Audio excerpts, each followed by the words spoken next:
We all make phone calls every day. Usually it's just to check in. But sometimes the person answering is listening to a loved one's final terrifying moments on Earth. Today, we're covering the 10 most disturbing disappearances with horrifying final phone calls. These cases defy logic and will fuel your nightmares. If you love mysteries, please take a second to hit subscribe and like the video. It really helps out. Now, turn down the lights and let's get into it. There's a voicemail sitting in a police evidence locker in Ramsey County, Minnesota that nobody can explain. 2 minutes of audio, guttural sounds, growling, something between a moan and a scream, and right near the end, clear as day, a voice, not the victims, saying 2 words: "Stop it."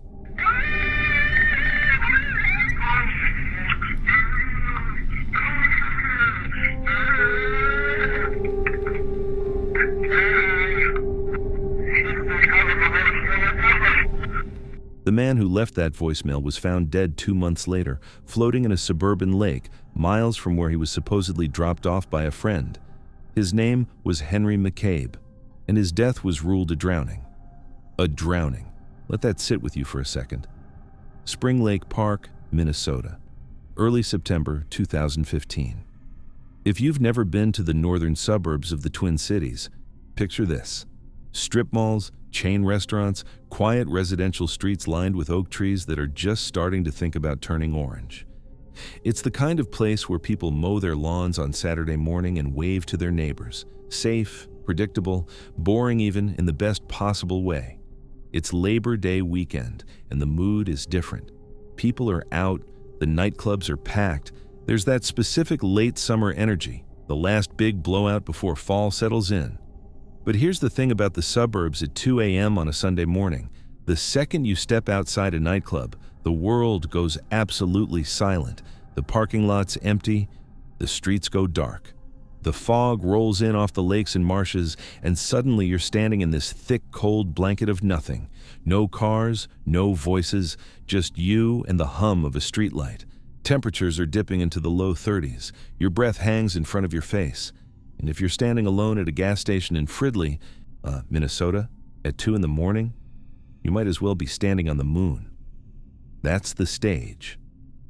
Now let's talk about the man. Henry Toby McCabe was 32 years old. He was a Liberian immigrant who'd done everything right. He came to the United States, built a career as an auditor for the Minnesota Department of Revenue, a government job, steady paycheck, benefits, the whole package. He was married to a woman named Corrine. He had young kids. He played recreational soccer on the weekends with a local team called the East Coast Stars. His friends described him as reliable, warm, the kind of guy who showed up when he said he would. There was nothing in Henry McCabe's life that suggested chaos, nothing that hinted at danger. He was, by every measurable metric, a completely normal, stable, responsible man who happened to want to go out with some friends on a holiday weekend. That's what makes this so disturbing. Because normal, stable, responsible men don't vanish into the fog and leave behind voicemails that sound like they were recorded in hell. September 6th, 2015. A Sunday night bleeding into Monday morning. Henry heads out to Pavlitsky's on 65, a nightclub in Spring Lake Park, with a group that includes a man named William Kennedy. Friends call him Papaos. It's a standard night out. Music, drinks, socializing. His wife Corrine is out of town visiting family in California, so Henry's got a free evening. Nothing unusual, nothing alarming. The club closes around 1:30 a.m. This is where the story starts to fracture. According to Kennedy, the two of them leave together. Kennedy offers to drive Henry home. But Henry, allegedly, declines. Instead, he asks Kennedy to drop him off at a gas station, not his house, not a friend's place. A gas station, the Super America on 73rd Avenue in Fridley. Kennedy says he obliges, drops Henry off in the parking lot, and drives away. Now, stop right there. Let's look at that. It's 2 a.m. It's freezing, dense fog. Henry lives in Mounds View. That gas station is miles from his house. And here's the detail that should make the hair on the back of your neck stand up. When Kennedy dropped him off, Henry didn't have his wallet. Another friend from the club was holding it. He also didn't have his house keys. Kennedy had those. So Henry McCabe is now standing alone at a closed gas station in the dead of night in near-freezing fog with no money, no ID, and no way to get into his own home. No one's going to do that. Think about it. You're drunk, you're cold, you're miles from your bed, and you tell your buddy, nah, just leave me here at the gas station without your wallet, without your keys. In what universe does that make sense? But Kennedy drives away. And what happens next is captured in audio that will haunt you. At 2:23 a.m., just 23 minutes after the alleged drop-off, Henry's phone dials his wife in California. Corrine picks up. She hears her husband screaming. He's in extreme distress. He tells her, and this is critical, that someone has shot him. Then the line cuts out. Immediately after, the phone dials again. This time it reaches Henry's brother, Tim Borbor. Tim doesn't pick up. The call rolls to voicemail, and what gets recorded over the next 2 minutes is one of the most disturbing pieces of audio evidence in modern criminal history. The voicemail opens with heavy, labored breathing. Then it shifts. Bizarre guttural sounds. People who've heard it describe them as growling, like something primal and inhuman. Deep, agonized moaning. High-pitched screeching that doesn't sound like it could come from a grown man's throat. Between these sounds, Tim later said he could hear his brother weeping, pleading. The background is dead silent otherwise. No traffic, no urban noise, no indication of a road or a building. Just whatever is happening to Henry, captured in raw, unfiltered horror. And then, near the very end of the recording, a different voice. Calm, controlled, distinctly separate from Henry's, says 2 words. Stop it. And then, silence.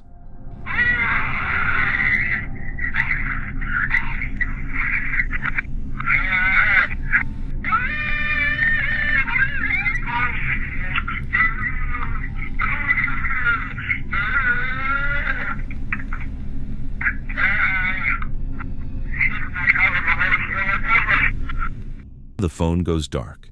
Henry McCabe's cellular device never transmits another signal. For 2 months, nothing. A massive search combs the suburbs. Volunteers, police canine units, helicopter flyovers, no trace. Then, on November 2nd, a kayaker paddling across Rush Lake in New Brighton spots something in the water. It's Henry. Submerged, decomposed, miles from the gas station where his friend said he'd left him. All right, let's slow this down. Because the official findings in this case don't just leave questions unanswered, they actively contradict the evidence. The Ramsey County medical examiner performed a full autopsy on Henry McCabe's body. The cause of death, freshwater drowning, no bullet wounds, no blunt force trauma, no defensive injuries, nothing. The manner of death was classified as undetermined, which, in medical examiner language, means they couldn't confirm whether it was a homicide, a suicide, or an accident. They simply couldn't tell. But here's the thing. Henry told his wife he'd been shot. He was screaming it. Now, there's no gunshot wound on his body. Okay, so either Henry was hallucinating or he was describing a different kind of attack and used the word shot in his panic. Fair enough. But here's what the "he was just drunk and fell in a lake" theory cannot explain. The voicemail. Let's really sit with that voicemail for a minute. 2 full minutes of audio. If Henry simply stumbled into Rush Lake while intoxicated and drowned, which is the accidental death theory, then what are we hearing? A man who accidentally falls into cold water doesn't make guttural, animalistic growling sounds for 2 minutes. He thrashes, he gasps, he screams for help. He doesn't growl, he doesn't screech, and he absolutely, categorically does not have a second calm voice in the background telling him to stop it. You don't say stop it to a lake. You don't say stop it to a man who's having an accident. You say stop it to a man who is struggling against you. And then there's the geography. The Super America gas station in Fridley, where Kennedy claims he dropped Henry off, is roughly 5 miles from Rush Lake in New Brighton, where the body was found. 5 miles. On foot, in freezing temperatures, in dense fog, in under 30 minutes, because the final cell ping at 2:23 a.m. places Henry's phone near the Rush Lake area, not Fridley. Do the math. That's a 17-minute mile in near zero visibility, which is somewhere between a fast jog and a sprint, sustained, in the freezing cold, in the dark, by a man who'd been drinking all night. It's not physically impossible, but it pushes the boundaries of plausibility so hard they start to crack. So what's the alternative? Either Henry was never dropped off at that gas station in the first place, meaning Kennedy's story is a fabrication, or someone drove Henry to that lake. And if someone drove him there, then the voicemail isn't a recording of an accident. It's a recording of an assault. Let's go back to the wallet and the keys. Kennedy had Henry's house keys. Another friend had Henry's wallet. Why? Why would Henry distribute his most essential belongings among other people before getting dropped off alone in the middle of nowhere? The charitable interpretation is that it was a drunken mix-up. Things got shuffled around at the club. Nobody noticed. The less charitable interpretation is that Henry didn't hand those items over voluntarily, that they were taken from him, that by the time Kennedy dropped him off, Henry had already been separated from his lifeline, his money, his identification, his ability to get home safely, and was completely, terrifyingly vulnerable. And nobody has ever been charged with anything. Henry McCabe's body was recovered. In that narrow clinical sense, his case is closed. There's a death certificate. There's a cause of death, freshwater drowning, manner undetermined, case filed. But nothing about this is resolved. The official narrative asks you to believe that a responsible 32-year-old father voluntarily asked to be abandoned at a closed gas station without his wallet or his keys, then somehow traveled 5 miles through freezing fog in under half an hour and accidentally fell into a lake while making inhuman sounds and being told to stop it by an invisible companion. That's the story. That's what we're supposed to accept. It doesn't hold up. It doesn't even come close. What we know for certain is this. At 2:23 a.m. on September 7th, 2015, Henry McCabe was alive, terrified, and not alone. Something was happening to him, something so violent, so disorienting, so fundamentally wrong that the sounds his body made were barely recognizable as human. And whoever was with him, whoever spoke those 2 calm, controlled words into the void of that voicemail, has never been identified. Somewhere in the suburbs of Minnesota, someone knows what happened to Henry McCabe in the dark. They know what made those sounds. They know why his wallet was in one place, his keys in another, and his body at the bottom of a lake 5 miles from where his friend said he left him. And that voicemail, that horrible 2-minute window into Henry's final moments, is still sitting in an evidence locker, unanswered, unexplained, waiting. On April 12, 1987, a dispatcher at the Gallup Police Department in New Mexico picked up a 911 call. A young girl's voice, breathless, shaking, talking so fast the words almost tripped over each other, said her name twice, like she knew she only had seconds, like she'd been rehearsing this moment for months, waiting for the one chance she might never get again. And then a man's voice exploded through the receiver, and the line went dead. Okay, whereabouts in Albuquerque? Hello? That call lasted 40 seconds. 40 seconds between a missing child and her rescue, and it wasn't enough. Gallup, New Mexico. If you've ever driven Interstate 40 through the western half of the state, you've passed through it. It's a Route 66 town, one of those places that wears its history on its sleeve. Pawn shops, turquoise jewelry stores, old motor lodges with neon signs that still glow at night. The town sits right on the edge of the Navajo Nation, and the cultural intersection between indigenous and Anglo communities defines the rhythm of daily life there. It's high desert, dry, stark, beautiful in a lonely kind of way. The kind of place where the stars are almost offensively bright at night because there's nothing else competing for the sky. In April of 1986, the neighborhood around 204 Arnold Circle was exactly what you'd picture in a working-class southwestern town.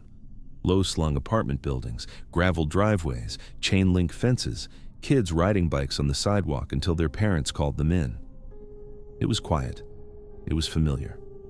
And at 3 o'clock in the morning, it was the kind of place where every door should have been locked and every child should have been asleep.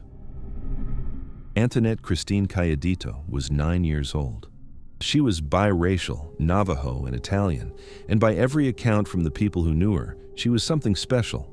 Not special in the way adults say about every kid, special in a way that actually meant something.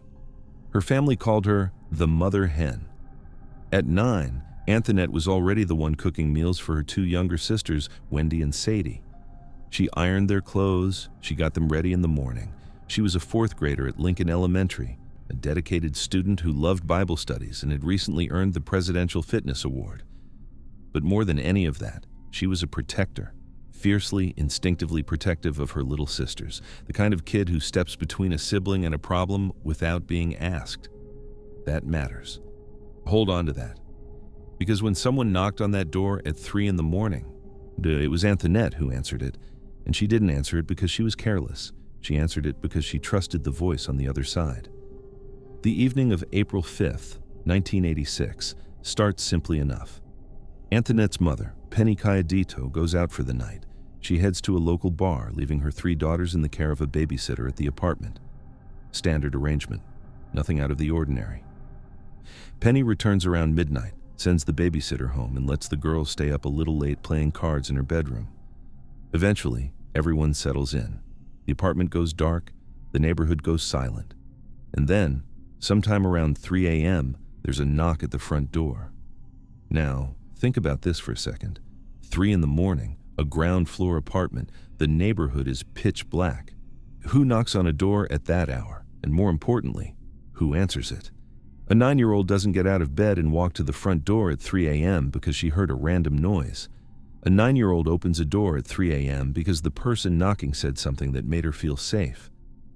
According to the later testimony of Antonette's younger sister, Wendy, who was 5 at the time, the girls heard a man's voice identify himself as Uncle Joe. Uncle Joe. Not, "Hey, open up." Not a stranger's voice. A name, a family name, someone Antonette believed she knew. She walked to that door, turned the lock, and opened it. According to Wendy's account, what happened next was fast and violent. 2 men were standing outside. They grabbed Antonette and forced her into a brown van idling in the darkness. Wendy, terrified kindergartner watching from inside the apartment, saw her big sister, her protector, her mother hen, dragged away into the night. By the time Penny was notified and the police arrived, the van was gone. Antonette was gone, and the trail was already going cold. But here's where this case starts to turn from a tragedy into something much darker and much more complicated. Fast forward exactly 1 year. April 12th, 1987. The investigation into Antonette's disappearance has stalled. No credible leads, no ransom demands, no body, just a void where a little girl used to be. And then the phone rings at the Gallup Police Department. A young girl's voice comes through the receiver, rapid and terrified. "I'm Antonette Calladito. I'm Antonette Calladito. I'm in Albuquerque." Put yourself in the shoes of that dispatcher. You're sitting at a console, probably fielding routine calls, noise complaints, traffic stops, the usual overnight grind. And suddenly, a child who's been missing for a year is on the line, alive, giving you her location. Your entire body goes electric. You need an address. You need a street name. You need 30 more seconds to trace the call. Just 30 more seconds. She doesn't get them. Before the dispatcher can ask a single follow-up question, the background audio detonates. A man's voice, loud, furious, close, roars, "Who said you could use the phone?" What follows is a chaotic burst of sound, a physical scuffle, a sharp gasp, and then a scream, a child's scream, and then the line cuts to nothing. Police department. Hello. I'm Antonette Calladito. I'm Antonette Calladito. Okay, whereabouts in Albuquerque? Who said you could use a phone? Hello? Antonette, where are you? Antonette? Hello? 40 seconds. That's all it was. The telecommunications technology available in 1987 couldn't trace a call that short. The signal vanished before anyone could lock onto it. Antonette's voice disappeared back into the void it had emerged from. Now, some people speculated this might have been a prank. a cruel hoax by some disturbed person exploiting a missing child's name. But Penny Cayedito listened to that recording. She listened to it over and over, and she positively identified the voice as her daughter's. She noted the specific idiosyncratic way the girl pronounced her own last name, a subtle detail that only family would recognize. It was Antonette, alive, at least 1 full year after she'd been taken. And that raises a question that is almost too horrible to sit with. What was happening to her during that year? And what happened to her after the phone was ripped from her hands? The story doesn't end there. In 1991, 5 years after the abduction, a waitress at a restaurant in Carson City, Nevada, served a table that would stay with her for the rest of her life. An unkempt couple was seated with a teenage girl who matched Antonette's exact age progression. The girl was exhibiting unmistakable distress signals. She kept dropping her utensils on the floor, deliberately, repeatedly, forcing the waitress to bend down and pick them up. Each time the waitress handed the silverware back, the girl gripped her hand with a desperate intensity that went far beyond a casual touch. When the table finally left, the waitress cleared the dishes and found something hidden beneath a plate, a napkin. On it, in handwriting that trembled with urgency, "Help me, call police." By the time the waitress called the authorities, the couple and the girl were gone, vanished into the Nevada desert. Another near miss, another 40 seconds that weren't enough. All right, let's pull this apart, because the more you look at the details of Antonette's abduction, the less it looks like a random crime, and the more it looks like something orchestrated from the inside. Start with Uncle Joe. That name didn't come from nowhere. A 9-year-old doesn't open a door at 3 a.m. for a stranger's voice. The person knocking knew that name would work. They knew the family dynamic. They knew which words would make a child feel safe enough to turn a deadbolt in the middle of the night. This wasn't a random kidnapping. This was targeted. This was planned. And whoever planned it had access to the inner workings of that household. And that leads us directly to the most uncomfortable part of this case. In the days leading up to the abduction, a man named Emiliano Gardella, known as Emo, visited the apartment 3 times. He brought Antonette flowers, a necklace, classic grooming behavior, visible in retrospect like a flashing neon sign. On the very night Antonette disappeared, Emo reportedly had her sit on his lap while Penny was out for the evening. And Penny, Antonette's own mother, failed to report any of this to the police initially. But here's the thing that turns this case completely upside down. In 1994, during an interview with the FBI, Penny allegedly changed her entire story. According to investigators, she confessed that she knew the abductors were coming that night. She said that she and Emo had formulated a plan because Antonette was becoming a problem and Penny needed to settle severe drug debts. She reportedly asked the agents a question that makes your blood run cold. "What if I told you Emo and I did this? Would we both go to jail?" She failed a polygraph test. She was never charged. She died of liver cirrhosis in 1999 without ever facing a courtroom. So let that settle. If Penny's alleged confession holds any truth, then Antonette wasn't stolen by a faceless stranger in the night. She was sold by her own mother to settle a drug debt. A 9-year-old girl who cooked meals for her sisters and ironed their clothes was traded away like currency. And the person knocking at the door at 3 a.m. didn't need to trick Antonette. He just needed to say the right name, because the person who was supposed to protect her had already unlocked the door from the inside. And yet, despite all of this, despite the grooming, the confession, to the failed polygraph, no one was ever prosecuted. The case remains technically open with the FBI. Antonette is still classified as missing. The thing that haunts people about this case isn't the mystery, it's the effort. Antonette Cayedito fought. She didn't give up. A year into her captivity, she found a phone and she used it. She said her name twice, clearly, deliberately, because she knew she might not get to say it a 3rd time. 5 years in, she was still fighting, dropping silverware, gripping a stranger's hand, hiding a note under a plate. She did everything a person could possibly do to signal for help, and every single time, the window closed just a few seconds too soon.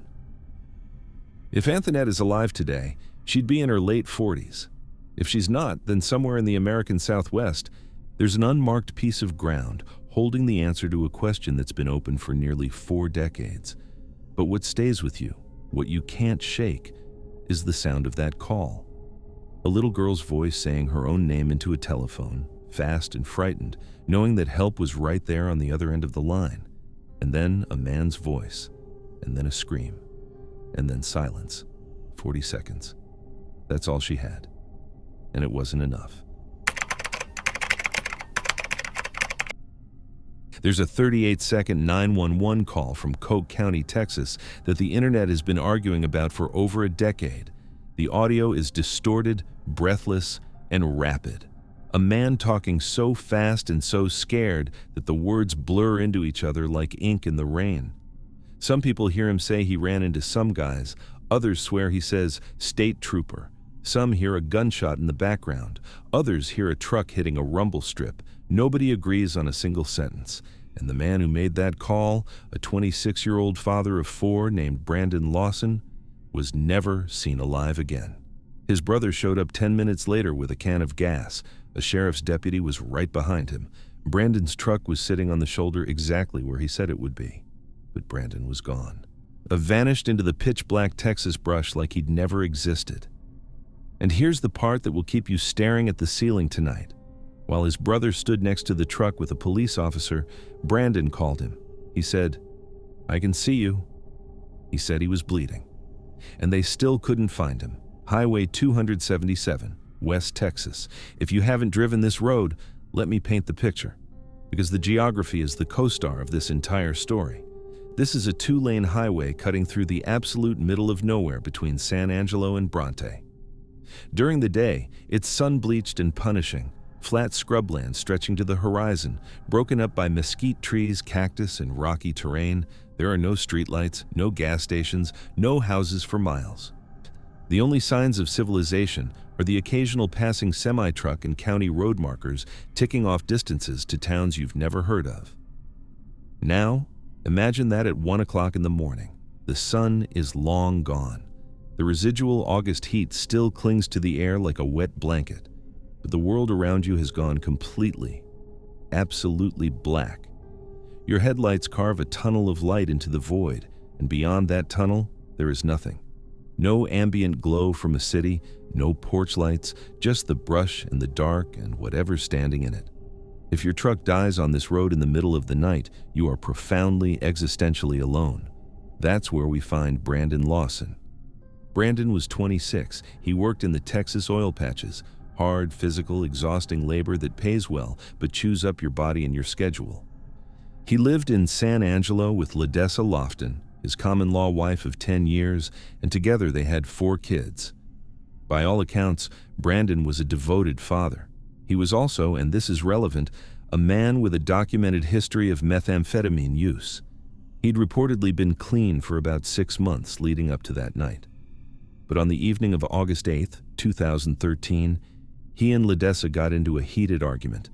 She suspected he'd relapsed, words flew, tensions boiled over, and Brandon did what a lot of people do when they're angry and need space. He grabbed his keys, climbed into his silver Ford F-150, and drove. No plan, no destination, just motion. The kind of aimless, frustrated midnight drive you take when you need the road noise to drown out the argument still echoing in your skull. He headed north on 277, away from San Angelo, and toward nothing in particular. And somewhere between San Angelo and Bronte, in the dead center of that vast, empty darkness, his gas gauge hit 0. At 12:38 a.m. on August 9th, Brandon picks up his phone and calls his brother, Kyle. Simple enough. "Hey, I ran out of gas on 277. Can you bring me a can?" Kyle says yes, he's on his way. Standard roadside rescue, nothing alarming. Brandon just needs to sit tight in his truck for about 30 minutes and wait, but Brandon doesn't sit tight. Something happens in the next 16 minutes that transforms this from a mundane breakdown into one of the most debated mysteries in true crime. At 12:54 a.m., Brandon calls 911. And what comes out of his mouth over the next 38 seconds has been dissected, filtered, amplified, slowed down, and argued over by thousands of people across the internet for more than a decade. The audio quality is terrible. Brandon is breathing heavily, hard, labored, fight or flight breathing, the kind your body produces when it's flooding your system with adrenaline and telling you to run. He's speaking fast, stumbling over words, trying to communicate something urgent to a dispatcher who can barely understand him. Here's what most people agree he says: "Yes, I'm in the middle of a field. We're out here going towards Abilene on both sides. My truck ran out of gas. There's one car here." And then his voice spikes. "A guy's chasing me through the woods. Please hurry." The dispatcher asks him to repeat himself. Brandon mutters something that sounds like, "There'll be no talking to him. I accidentally ran into him." The dispatcher offers to send an ambulance. Brandon cuts her off, urgent, "No, I need the cops." And then the call fades into static and garbled whispers before the line goes dead. 911 emergency. Yes, I'm in the middle of the field. It's like we're just pushing guys over. Right here going towards Abilene on both sides. My truck ran out of gas. There's one car here. You gotta take the bitch to the woods. Please hurry. Okay, now run that by The one I talked to home. I surely ran into him. Ah, you ran into him. Okay. That's the first guy. You need an ambulance? Yes, no, I need the cops. Okay. Is anybody hurt? Hello? Hello? Now, here's the timeline that makes this so deeply unsettling. Kyle gets in his truck and drives to the location Brandon described. He arrives at approximately 1:10 a.m. At the exact same moment, a Coke County Sheriff's deputy pulls up behind Brandon's truck, which is parked on the shoulder of the highway with its hazard lights blinking. Kyle steps out. The deputy steps out.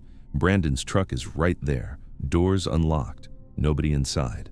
Brandon is gone. And then, and this is the detail that breaks people's brains, while Kyle is standing next to the empty truck with a police officer, his phone rings. It's Brandon. On, he tells his brother, "I can see you." He says he's bleeding. He's out there somewhere in the brush, close enough to watch his own rescue party arrive, and he won't come out. Kyle calls his name into the darkness. The deputy shines his flashlight into the scrub. Nothing. Brandon is right there, yards away, watching, and he won't come in. That's the last anyone ever hears from Brandon Lawson. A massive search was launched in the following days. Helicopters with thermal imaging, ground teams combing the brush in grid patterns, dogs, volunteers. The terrain was punishing: dense mesquite thickets, rocky ground, ravines that could swallow a person whole. Nothing turned up, not a shred of clothing, not a footprint. For almost 9 years, Brandon Lawson simply did not exist on this earth. Then, in February 2022, remains were found in the brush not far from the highway. DNA confirmation came in late 2024. It was Brandon. He'd been out there the whole time, just deep enough in the thorns that nobody could reach him. All right, let's slow down and look at what we actually know, because nothing about this timeline adds up cleanly, no matter which theory you subscribe to. The most common explanation, the one law enforcement favors now that his remains have been recovered, is death by misadventure. The theory, Brandon, having recently relapsed on methamphetamine, was experiencing a severe drug-induced psychotic episode. Meth psychosis produces vivid, terrifying hallucinations and paranoia so intense that the user becomes utterly convinced they're being hunted by people who don't exist. Under this theory, the guy chasing me through the woods wasn't real. Brandon fled from imaginary pursuers into the brutal Texas scrub, hid from his own brother because his chemically shattered brain couldn't distinguish rescue from threat, and eventually succumbed to exposure or injury in terrain that swallows bodies whole. Okay, that's plausible. Meth psychosis is real and it's horrifying. But here's the thing. That theory requires you to accept a few assumptions that don't sit comfortably. First, the 911 call. Listen to it again. Brandon isn't rambling incoherently. He's scared, yes. He's breathless. But he gives specific geographic information. He references his truck. He references the direction toward Abilene. He distinguishes between needing an ambulance and needing police. That's a level of situational awareness and logical reasoning that doesn't typically coexist with a full-blown psychotic break. People in active meth psychosis don't usually navigate emergency dispatch protocols. They don't make strategic distinctions between medical help and law enforcement. Second, the audio itself. This is where the internet goes to war. Because the recording quality is so poor, different listeners hear completely different words. Some hear Brandon say, "I ran into some guys." Others hear "state trooper," or a garbled word that's been transcribed as "staper," which has fueled a persistent theory about a confrontation with a corrupt law enforcement officer. Some analysts isolate what they believe is the distant crack of a gunshot in the background. Others say it's a semi-truck hitting a highway rumble strip. The audio has been run through professional forensic filtering software, and the results are still inconclusive. We have a recording of a man's final conscious moments, and we can't even agree on the words coming out of his mouth. That's not just frustrating, that's terrifying. And third, the proximity paradox. This is the detail that I cannot get past. Brandon told his brother he could see him. He was right there, close enough to watch Kyle standing next to his truck with a sheriff's deputy. If Brandon was simply hiding from the police because he had an outstanding warrant, which he did, a minor one, then why did he call 911 himself 15 minutes earlier? Why did he tell the dispatcher he needed cops? You don't call the police for help and then hide from the police when they show up. Those two behaviors are mutually exclusive, unless something changed between the 911 call and Kyle's arrival. Unless whatever Brandon encountered in those 16 minutes was real. And by the time his brother got there, Brandon was no longer running from a hallucination. He was hiding from something he'd actually seen. Or, and this is the explanation that's hardest to accept but probably closest to the truth, his mind was so fractured by that point that the concepts of help and threat had fused into the same thing. The flashing lights of the patrol car weren't rescue. They were part of the attack. His brother's voice wasn't comfort. It was bait. Everything was the enemy. And so he ran deeper into the brush, bleeding, terrified, and alone, until the darkness swallowed him completely. Finding Brandon Lawson's remains brought his family something they'd been denied for almost a decade: a body to bury, a grave to visit, an end to the not knowing. But it didn't answer the question. It didn't explain the 911 call. It didn't identify the "one car here." It didn't decode the garbled words that thousands of people have spent thousands of hours trying to decipher. The bones told the family where Brandon ended up. They said nothing about how he got there. What we're left with is an image. A 26-year-old man, alone on a pitch-black highway in the middle of Texas, out of gas, out of options, calling for help from a dispatcher who can't understand what he's saying. Something sends him running into the brush. His brother arrives minutes later. Brandon watches from the darkness, close enough to see the headlights, and chooses, or is compelled, not to come out. And then the phone goes silent, and the brush closes behind him like a door. 9 years. That's how long he was out there. Just off the road, just out of reach, waiting to be found in a place nobody thought to look closely enough. And that 38-second 911 call is still sitting on a server somewhere, still garbled, still argued over, still holding the answer in a language nobody can quite translate. Brandon Lawson told us what happened to him. We just couldn't understand the words. Somewhere in a police evidence archive in Alberta, Canada, there's a 17-minute audio recording of a woman being driven to her death. You can hear the tires on the road. You can hear her voice shift from casual small talk to rising suspicion to outright panic. And you can hear the man behind the wheel, calm, polite, completely in control, lying to her face about where they're going. His voice is crystal clear on that recording. Distinct cadence, specific phrasing, the kind of voice you'd recognize if you heard it at a gas station or across a dinner table. That tape has been played on national television. It has millions of plays online. And after more than a decade, nobody has been charged. The man in the driver's seat is still out there, and his voice is still waiting to be claimed. Nisku, Alberta, mid-August 2010. If you're not from Western Canada, Nisku probably means nothing to you. It's a small industrial service area about 20 minutes south of Edmonton, oil patch country. The landscape is flat, enormous, and deeply transitional. You've got clusters of highway motels, truck stops, fast food joints, and industrial parks strung along the Queen Elizabeth II Highway. During the day, it hums with the energy of transient workers moving between job sites. But at night, once you step off the main corridor, the world drops away fast. The light pollution fades.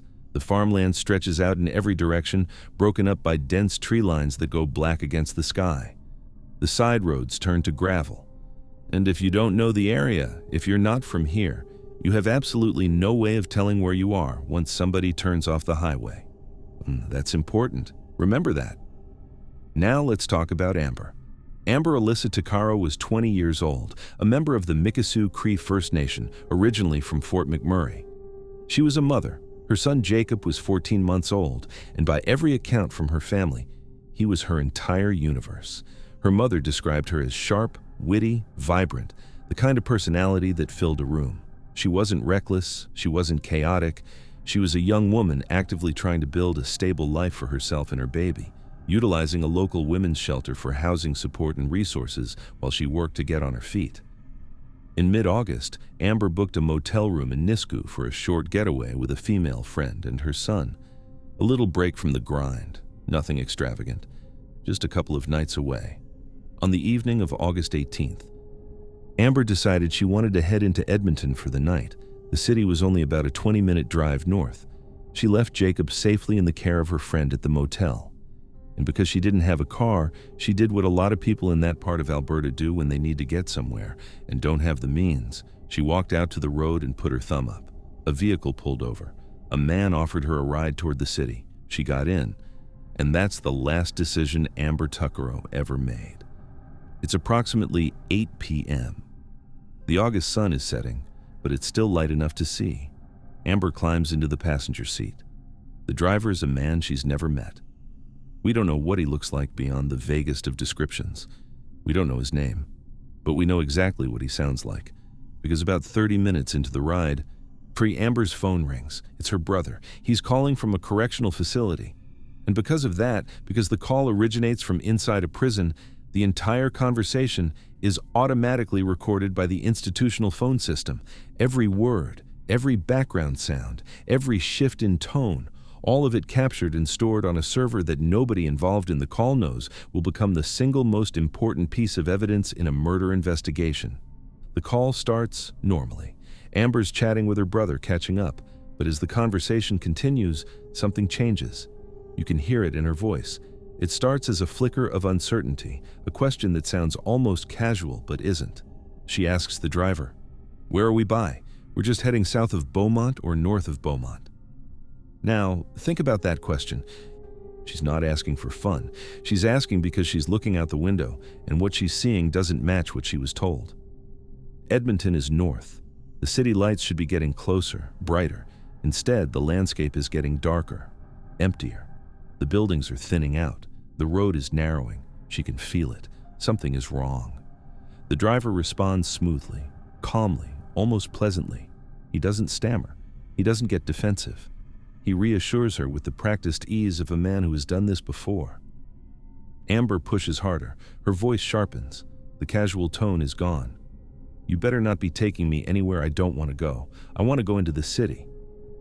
That's not a question anymore. That's a demand. That's a woman who has realized in real time on a recorded phone call that the person sitting 3 feet to her left is not who he said he was. The man doesn't flinch. We're going. Smooth, calm, like he's soothing a child. Amber's panic breaches the surface. "No, we're not. Where are these roads going to?" She knows. She can see the gravel. She can feel the tires leaving the pavement. And if you listen closely to the audio, you can actually hear it too. The smooth hum of asphalt gives way to the crunching, grinding friction of loose gravel. That sound is the sonic equivalent of a door closing. She's being driven off the grid, away from witnesses, away from streetlights, away from anyone who could help her. And the man behind the wheel says with absolute calm, 55th Street. Absolutely. The released audio cuts out shortly after that. Where are we by? We're just heading south of Beaumont, or north of Beaumont. We're heading north of Beaumont. Yo, where are we going? No, this is a... Are you f***ing kidding me? You better not be taking me anywhere I don't want to go. I want to go into the city. Jeez. Yo, we're not going into the city, are we? No, we're not. Yes. Then where the f*** are these roads going to? 50th Street. 50th Street. Are you sure? Absolutely. Yo, where are we going? 50th Street. 50th Street? 50th Street. East, right? Over town. Bravo.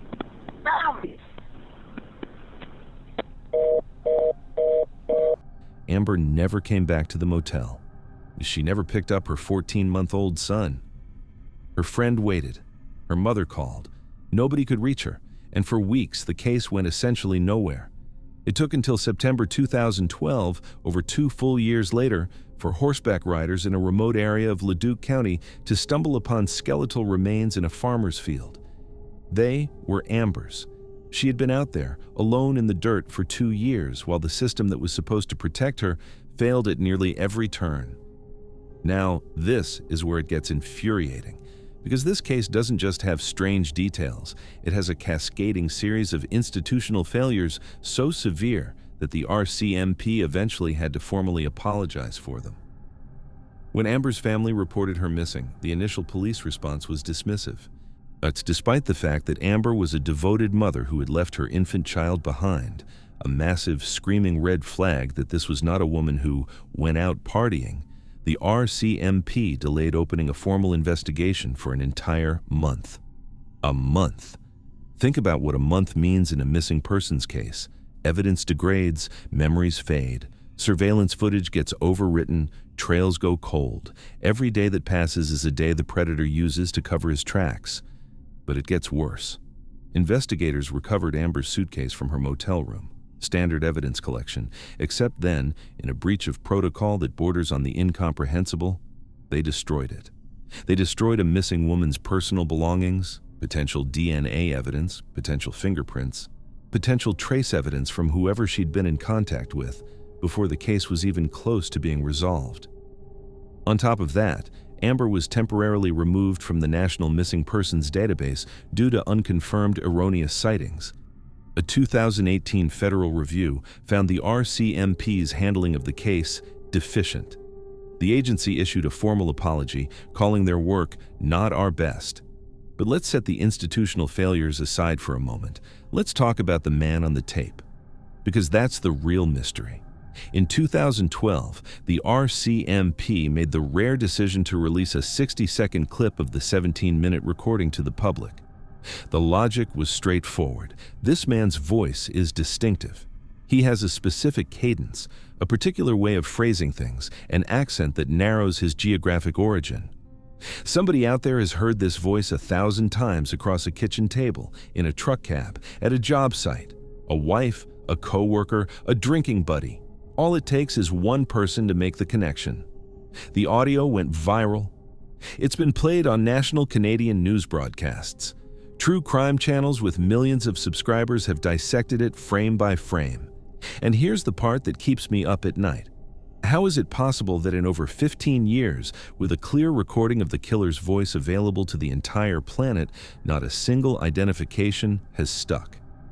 Actually, that's not entirely true. And this is where it gets even stranger. After the audio was released, a man came forward to the RCMP and pointed the finger directly at his own father. He told investigators that the voice on the recording belonged to his dad. Multiple women independently corroborated this, identifying the same individual based on his vocal patterns. Despite this, despite a man's own son accusing him, the RCMP investigated and officially cleared the individual as a person of interest. No explanation was given. The family doesn't buy it. Independent investigators don't buy it, but that's where it stands.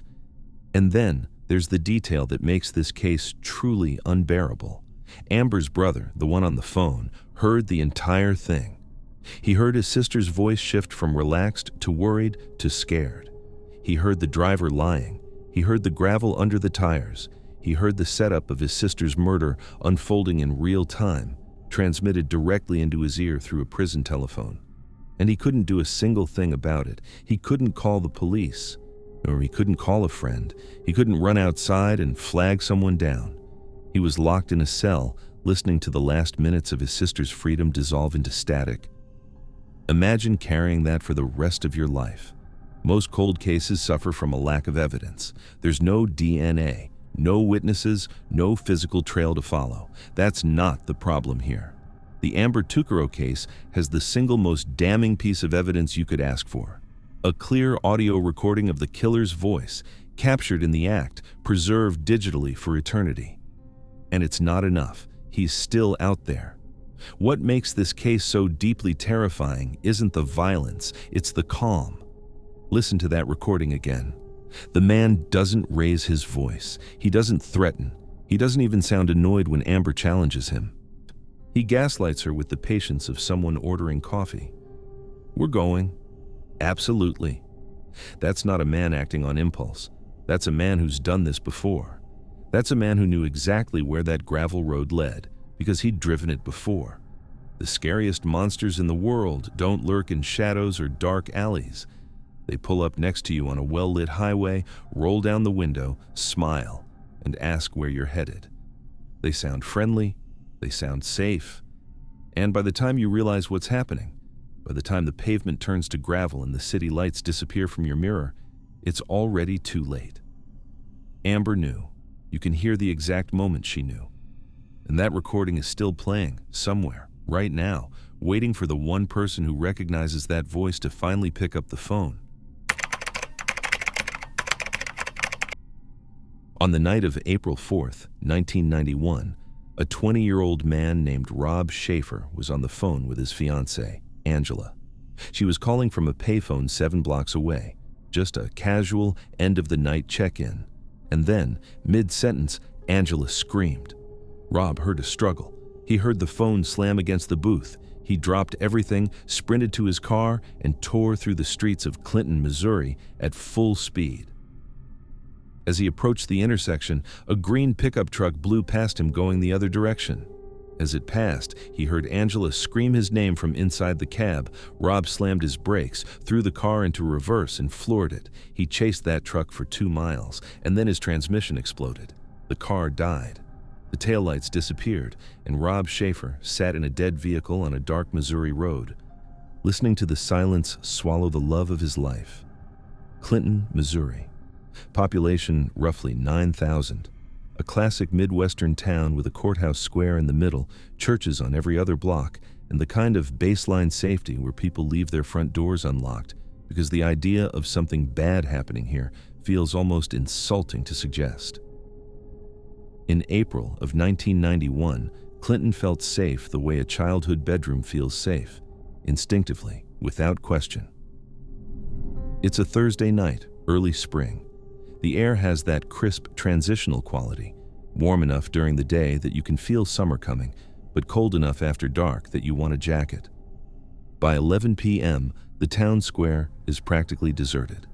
The shops are closed, the streetlights are humming. A few cars drift through the intersections, but mostly it's just quiet. The particular, heavy quiet of a small town after bedtime, where the loudest sound is your own footsteps on the sidewalk. Angela Marie Hammond was 20 years old, and her life was moving in exactly the direction she wanted. She was a bank clerk and a student at Central Missouri State University. She was 4 months pregnant. She was engaged to her high school sweetheart, Rob Schaefer, also 20, and the two of them were in that electric phase of young love where the future feels like a gift you're about to unwrap. Angela was vibrant, social, beloved by her community. She had no enemies, no dark secrets. She was just a young woman on the verge of everything good, making a phone call on a Thursday night. Earlier that evening, Angela had dropped Rob off at his house so he could babysit his younger brother. Standard logistics. She promised to call him later. No cell phones in 1991. If you wanted to talk to somebody while you were out, you found a payphone and a quarter. Around 11:15 p.m., Angela pulls up to the Food Barn grocery store on the corner of 2nd and Jefferson, right near the town square. There's a payphone outside. It's well lit, one of those old glass booths bathed in the harsh bluish glow of an overhead fluorescent. She steps in, drops her coin, and dials Rob. He picks up. They start talking. Nothing urgent. Just the comfortable, meandering conversation of two people who'd rather hear each other's voice than hang up and go to sleep. And then Angela's tone changes.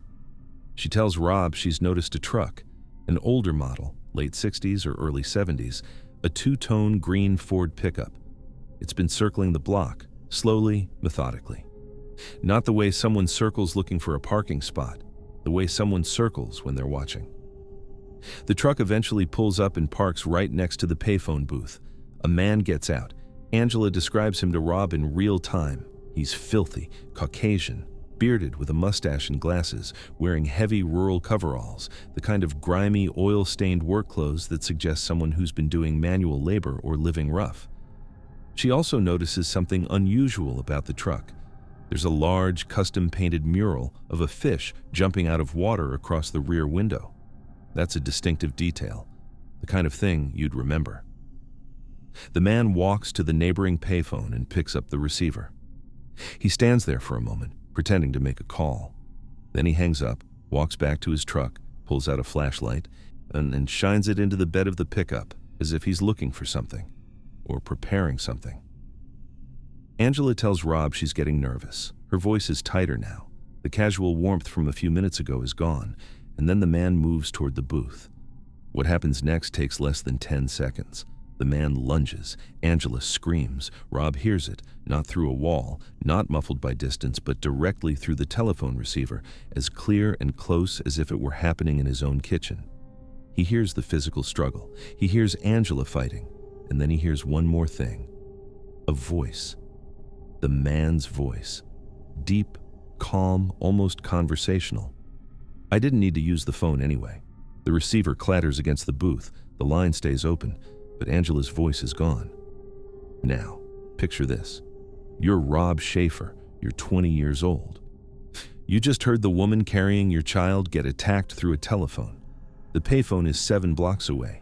That's a 90-second drive. Rob drops the phone, tears out of the house, and gets to his car. He drives like his life depends on it, because Angela's does. He races toward 2nd and Jefferson, scanning the streets, his headlights cutting through the empty town. And as he approaches the intersection from one direction, a green Ford pickup comes barreling through from the other. The two vehicles pass each other. In that fraction of a second, that 1 in a million cinematic sliver of time, Rob hears Angela's voice screaming his name from inside the cab of the truck. She's alive. She's right there, feet away, close enough that he can hear her through the metal and glass of a moving vehicle. Rob doesn't hesitate. He slams on the brakes and throws his car violently into reverse at full speed. The transmission screams. He's already accelerating backward, trying to flip around and give chase. And for 2 miles, he does. 2 miles of dark Missouri County road, his car grinding and shaking. The taillights of the green truck just ahead of him, Angela somewhere inside it. And then his transmission dies. The violent emergency reversal at high speed sheared something critical inside the gearbox. The engine revs, but the wheels don't turn. The car coasts to a stop in the middle of a dark road, and Rob watches the red glow of the truck's taillights shrink and disappear around a curve. Gone. Angela. The baby. Everything. Gone. He ran to the nearest house on foot, pounded on the door, begged them to call the police. By the time officers arrived at the food barn, the payphone receiver was dangling off the hook, swaying gently in the night air. Angela's car was still parked where she'd left it. The parking lot was empty, and the green truck with the fish mural was nowhere on any road in Henry County. All right, let's pull this apart, because the more you think about what this predator did, the more terrifying it becomes. Abduction is almost always about isolation. Predators look for the dark alley, the empty parking garage. This man did the opposite. He targeted a woman standing under a bright light in front of a grocery store while she was actively on the phone with another person. He circled the block multiple times, giving Angela time to study his truck, describe his face, note the fish mural, and then he walked up and took her anyway. That level of confidence goes far beyond opportunistic crime. This man had done this before. And think about the line he said. "I didn't need to use the phone anyway." That's not something a panicked, impulsive attacker says. That's a punchline. That's a man who walked to the neighboring payphone as a pretense, a piece of theater designed to get close to Angela without triggering her fight-or-flight response. And then, once the mask came off, he wanted her to know it was a ruse. He wanted the last thing she heard before the phone hit the ground to be the confirmation that she'd been played. That is cold. That is practiced. That is a predator who enjoys the performance. Now, let's talk about Rob's chase, because the mechanical reality of what happened is almost too cruel to be real. Rob got there. He crossed paths with the truck. He heard Angela's voice. He was in pursuit. If his transmission holds together for 5 more minutes, just 5, he either catches the truck or stays close enough for the police to intercept. 1 functioning gear. That's the margin. 1 metal component inside a gearbox holding together under stress, and this story has a completely different ending. Maybe Angela comes home. Maybe the baby is born.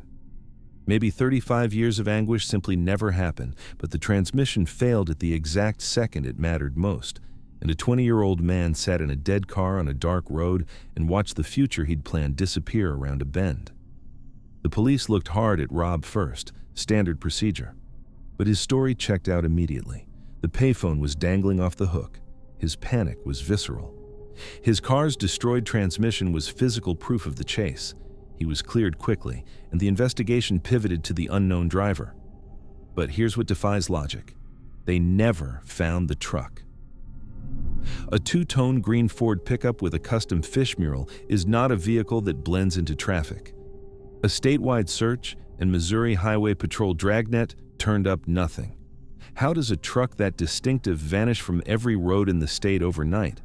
Either it was repainted, dismantled, or hidden within hours, which suggests planning and resources that go well beyond a lone drifter. And then, 30 years later, a detail surfaced that reframed the entire case.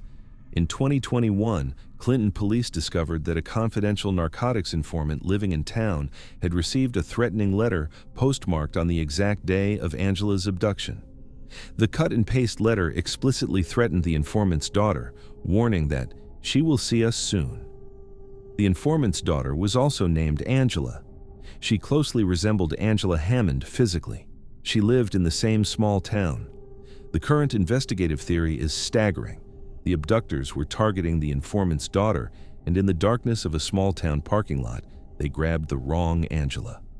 Angela Hammond has never been found. No remains, no confirmed sightings, no arrest. The green truck with the fish mural has never been located. The man in the dirty coveralls has never been identified. And the baby Angela was carrying, 4 months along, just beginning to exist, never got the chance to. What stays with you about this case isn't the mystery, it's the proximity. Rob Schaefer was 7 blocks away. He got in his car and he went. He drove as fast as a human being can drive through a small town at midnight. He found the truck. He heard Angela's voice. He was right there. And a piece of metal inside a gearbox chose that exact moment to break, and the distance between rescue and loss stretched from feet to infinity in the time it takes a taillight to disappear around a curve. The food barn is gone now. The payphone is gone. But the intersection is still there. 2nd and Jefferson. A quiet corner in a quiet town where, on a spring night in 1991, a young woman called the person she loved most in the world just to hear his voice before bed. And something stepped out of the dark, and the line went dead, and the phone swung from its cord in the empty lot like a pendulum counting down the seconds until someone found it. For 4 years, almost every Wednesday afternoon, a telephone rang in a quiet house in Stanton, California. Dorothy Jane Scott's mother, Vera, would pick it up, and the same male voice, calm, familiar, unhurried, would say the same thing. "I've got her." Sometimes he'd add that he'd killed her. Sometimes he'd just breathe. And then he'd hang up. Every week. For 4 years. He knew which day Vera would be home alone. He knew her schedule. He knew her phone number. He knew what her daughter had been wearing the night she disappeared. And he was never caught. Not once. Not ever. Anaheim, California. Late spring, 1980. If you're picturing Disneyland and orange groves, you're not far off. That's the postcard version of Anaheim. But the real Anaheim in 1980 was also strip malls and stucco apartment complexes, wide boulevards baking in the Southern California sun, and the kind of sprawling, sun-bleached suburban landscape where everything looks safe precisely because nothing looks remarkable. It's a place where you drive to work, drive to church, drive home. Routine is the architecture of daily life. Dorothy Jane Scott fit that architecture perfectly. She was 32 years old, a single mother living with her aunt in nearby Stanton. Her entire world revolved around her 4-year-old son, Shanti. She worked as a secretary for 2 jointly owned custom retail stores in Anaheim, a steady, unglamorous job that paid the bills. She was a devout Christian. She attended church regularly. She didn't drink. She didn't go to bars. She didn't date. Her co-workers described her as kind, reliable, and deeply private. The most exciting thing in Dorothy's weekly routine was the employee meeting at work and the drive home afterward. That's the person we're talking about. Not someone who courted danger, not someone embedded in a high-risk lifestyle, a secretary, a mother, a churchgoer, someone who should have been invisible to the kind of predator who eventually found her. And that's what makes this case so deeply, fundamentally terrifying, because Dorothy Jane Scott did nothing to attract this. She was simply existing. And someone decided that was enough. Months before Dorothy disappeared, the calls started. They came to her workplace. They came to wherever she could be reached. And they followed a pattern that was as predictable as it was horrifying. The voice on the other end would oscillate between 2 modes. In one breath, he'd profess his undying love for her. In the next, he'd describe in graphic detail how he was going to cut her into pieces so that nobody would ever find her. Dorothy told her friends and family about the calls. She said something that has haunted investigators ever since. She felt like she almost recognized the voice, like it was someone she'd crossed paths with, a customer maybe, or someone peripheral to her daily routine. But she could never quite place it. The voice was familiar enough to unsettle her, but not familiar enough to name. That distinction matters. It means the stalker wasn't a stranger. He was someone who existed in the margins of her life, close enough to study her, but far enough away to stay invisible. The threats were credible enough that Dorothy, a quiet, non-violent Christian woman, enrolled in karate classes. She seriously considered buying a handgun. Think about what it takes to push a person like that to those decisions. She wasn't paranoid. She was right. And then there were the gifts. At one point, the caller told Dorothy to go outside her workplace because he'd left something for her. She walked to her car and found a single dead rose placed on her windshield. Not a fresh rose, a dead one. He could access her vehicle at will. He knew where she parked. He knew when she'd be inside. He was that close, that often. Now, here's where the story accelerates. May 28, 1980. Dorothy attends a routine employee meeting at work that evening. During the meeting, she notices that a coworker named Conrad Bostrom has a severe red mark on his arm. It looks bad. She insists they get him medical attention. Dorothy and another coworker, Pam Head, drive Conrad to the UC Irvine Medical Center emergency room. But before they leave, Dorothy stops at her home to check on Shanti. While she's there, she swaps out the black scarf she's wearing for a red one. Remember that detail, the red scarf. It's going to matter. They arrive at the hospital. Conrad is treated for what turns out to be a black widow, spider bite. He's discharged around 11 p.m. Dorothy tells Pam and Conrad to wait at the hospital exit while she goes to get her car, a white 1973 Toyota station wagon, from the parking lot. She walks out alone into the dark. Minutes later, Pam and Conrad see Dorothy's car come racing toward them. The headlights are on high beam, blinding them. The car blows past the hospital entrance, takes a hard right turn, and vanishes into the night at high speed. Dorothy wasn't driving. Or if she wasn't driving voluntarily. Because at 4:30 the next morning, her Toyota was found fully engulfed in flames in a remote alley 10 miles from the hospital. Dorothy was not inside. She was gone. 2 weeks after Dorothy vanished, the Orange County Register published a story about her disappearance. Shortly after, the paper's managing editor received a phone call. A male voice, calm and possessive, told the editor he had killed Dorothy Scott. He said she was his love. He said he caught her cheating with another man. He said she denied it. He said he killed her. And then he proved he was telling the truth, not by confessing details of the murder, but by demonstrating knowledge that only someone physically present that night could possess. He knew that Conrad Bostron had been treated for a spider bite. He knew that Dorothy had stopped at her home before going to the hospital. And he knew, this is the detail that should stop you cold, that she had changed from a black scarf to a red one. Those details had not been released to the public. The scarf change was a private, spontaneous act inside her own home. The only way the caller could know about it is if he was watching her. Through a window. From the street. In the dark. He followed her from the employee meeting to her house. He watched her change a scarf. He followed her to the hospital. And he waited in that parking lot until she was alone. But the calls didn't stop with the newspaper.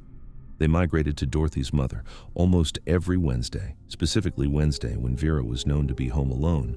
The phone would ring. The same voice. Sometimes he'd say he had Dorothy. Sometimes he'd say he'd killed her. Sometimes he'd just sit on the line and let Vera listen to silence.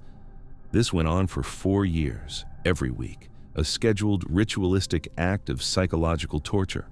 The calls only stopped in 1984 when Dorothy's father, Jacob, answered the phone instead of Vera. The voice hung up and never called again. 1 month later, in August 1984, Dorothy's partial charred remains were discovered near Santa Ana Canyon Road. Mixed in with her bones were the bones of a dog.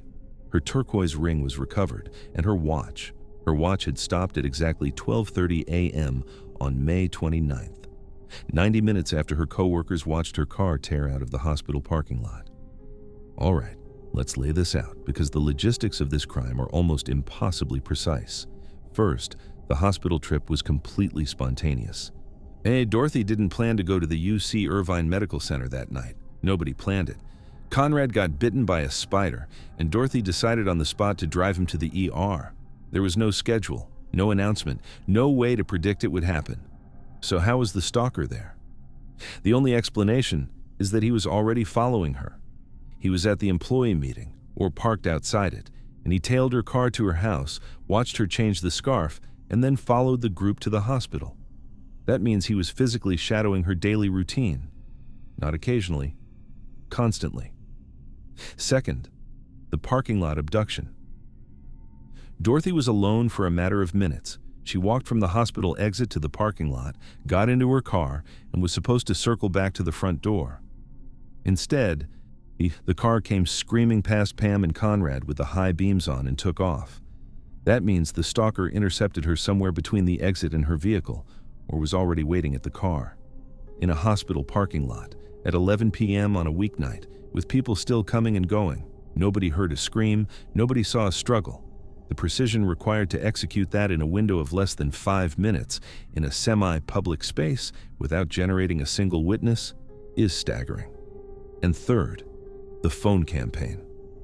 This is what separates Dorothy's case from almost every other stalking murder in the true crime canon. Most killers want distance after the act. They want silence. They want the trail to go cold. This man did the opposite. He inserted himself into the grief of Dorothy's family on a weekly schedule for 4 years. He called on Wednesdays because he knew Vera's routine. He knew when she'd be alone. He wasn't just a killer. He was a psychological torturer who treated the murder as the beginning of a relationship, not the end of one. The killing wasn't the point. The power was the point. Owning Dorothy in life wasn't enough. He wanted to own her family's suffering afterward. Dorothy Jane Scott's killer was never identified. His voice was heard by the newspaper editor, by Vera, by Jacob, by investigators. It was recorded. Phone lines were traced to payphones scattered across Orange County. always different, always a dead end. He operated for years in plain sight, calling from public locations, and vanished every time they got close. Dorothy herself told her friends she almost recognized the voice. Almost. That word carries the entire weight of this case, because almost means he was close. He was in her orbit. He was someone she'd encountered enough times that his voice triggered a flicker of recognition, but not enough to trigger a name. A customer at the shop. A face at church. A man who held a door open for her once at a grocery store and never forgot her face. Someone that close and that invisible. The last call to the Scott household came shortly after Dorothy's remains were identified. The same voice, the same calm. One final question. Is Dorothy home? Nobody answered, and the line went dead for good. But somewhere in Orange County, for 4 years, a phone rang every Wednesday, and the woman who answered it knew, before she even picked up the receiver, exactly who was on the other end.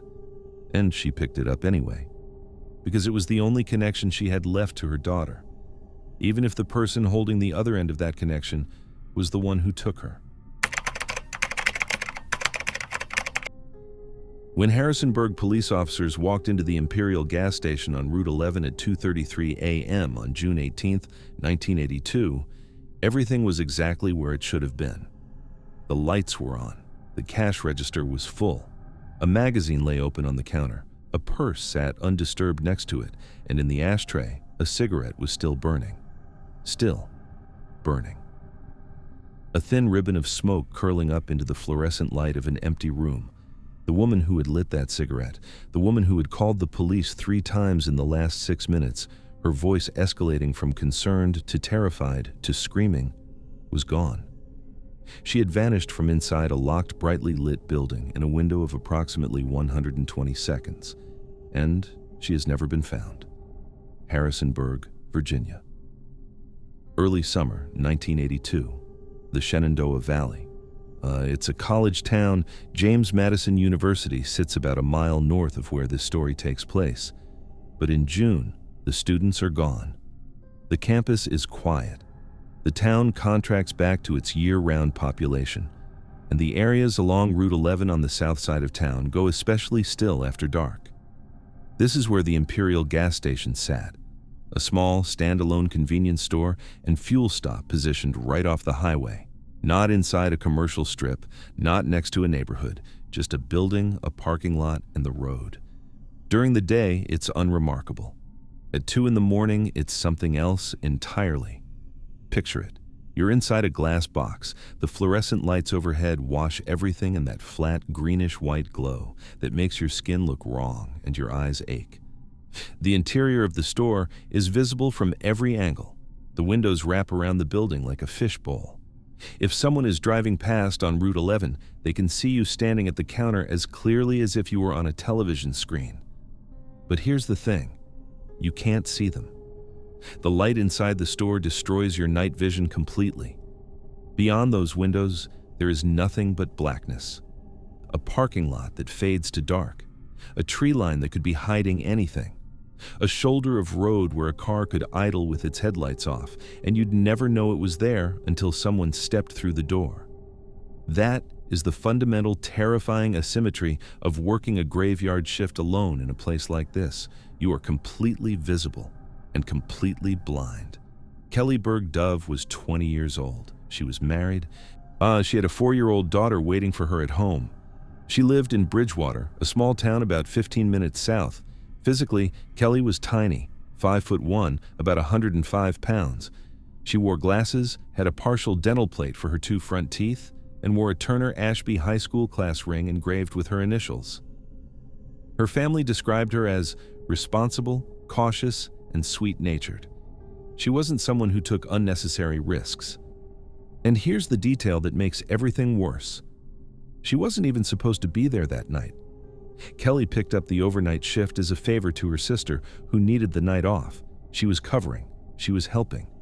And that single act of kindness put her behind a counter, alone, in a glass box on Route 11, in the middle of a night that would swallow her whole.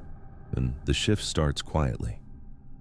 Kelly arrives at the gas station in the evening, and settles in for what should be an uneventful night of stocking shelves, handling the occasional late-night customer, and reading a magazine to pass the dead hours.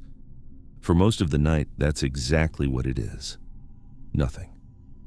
Silence. The highway outside is empty. The store is still. And then, in the early hours of June 18th, a man walks in. Kelly calls the Harrisonburg Police Department. Her first call is concerned but measured. She reports an unidentified male customer who came into the store and was dressed improperly. The implication, based on the language used in the police report, is that the man was exposing himself. He made sexually threatening remarks to her. He was harassing her. Kelly asks the dispatcher if an officer can swing by and keep an eye on the station. She's shaken, but she's holding it together. She gives what details she can. The man is driving a silver or gray sedan, possibly a Ford. Minutes pass. The man apparently leaves the property. Kelly calls back. This is the second call. Her voice has shifted. The professionalism is cracking. She's not just reporting an incident anymore. She's scared. She tells the dispatcher the man is still in the area. She reiterates the vehicle description.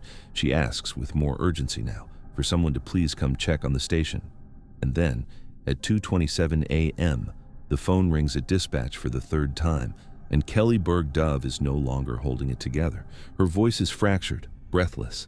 She tells the dispatcher that the man has come back, that he's on the property again.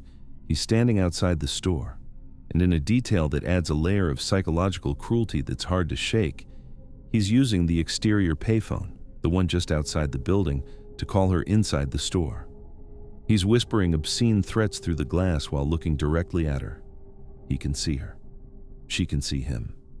And he's calling her on the phone while he does it, playing a game, testing the glass, letting her know there's no barrier between them that he can't cross whenever he decides to. Kelly's final words, recorded on the dispatch line, were, "Please hurry, he's back." Immediately after, the dispatcher heard a sharp noise, a sudden shuffling, a burst of movement, and then the line went dead. Click. Silence. Nothing. Harrisonburg police responded with everything they had. Cruisers were dispatched immediately. They arrived at the Imperial gas station at approximately 2:29 a.m., 2 minutes, maybe less. And when they walked through that door, the store was empty. Kelly was gone. The man was gone. The gray sedan was gone. And the only evidence that anything had happened at all was a cigarette still smoking in the ashtray and a purse sitting on the counter next to an open magazine. Let's break this down, because the more you look at the logistics, the more impossible it becomes. The police arrived 2 minutes after the call disconnected. 2 minutes. That's 120 seconds in that window, and forensic investigators estimated the actual abduction itself could have taken as little as 15 seconds. The perpetrator had to breach the store, physically subdue a woman who knew he was coming. They force her out of the building, get her into his vehicle, and accelerate away from the property far enough that the responding officers didn't see a single taillight on Route 11 in either direction. In 120 seconds. That is a margin so thin it borders on surgical. But here's what makes it even more baffling. The crime scene. Or rather, the complete absence of one. If someone grabs you, especially if you're expecting them, if you've spent the last 6 minutes calling the police because you know they're right outside, you fight, you knock something over, you scratch the counter, you throw the phone, you leave some mark, some trace, some evidence that violence occurred. But the gas station was pristine. Not a single display was disturbed. Not a shelf was out of place. The cash register was untouched, which rules out robbery entirely. Kelly's purse was sitting exactly where she'd placed it. The magazine was open to the page she'd been reading, and a cigarette she'd been smoking to calm her nerves was still burning in the ashtray when the officers walked in. That cigarette is the most haunting detail in this entire case. A cigarette burns for roughly 6 to 8 minutes before it goes out on its own. If it was still actively producing smoke when the police arrived, that means Kelly was standing at that counter, alive, holding that cigarette, fewer than 8 minutes before the first officer opened the door. The margin between her presence and her absence was measured in the time it takes a cigarette to burn down. That's how close they were. Now let's talk about the predator himself. because his behavior tells a story, and it's not a comforting one. He came in first. He tested the situation. He exposed himself. He gauged her reaction, terrified, alone, vulnerable. Then he left. Not because he was done, because he was calibrating. He drove away, waited in the darkness, and came back. On his second approach, he didn't just lurk outside. He used the payphone to call her inside the store. He whispered to her through the glass. That's not impulse, that's theater. That's a man who was enjoying the psychological escalation. And when he finally moved on her, he did it so fast and so efficiently that a terrified, hyper-alert woman didn't have time to knock over a candy bar. There was a witness at a neighboring convenience store who reported seeing a man matching the general description. Thin, white, 20s, shoulder-length blonde hair. Our gray car, acting erratically about 30 minutes before the abduction. The description aligned with everything Kelly had reported, but the lead never produced a viable suspect. No name, no arrest, no forensic match. The man in the gray sedan drove away from that gas station and evaporated. Kelly's parents spent years convinced they knew who did it.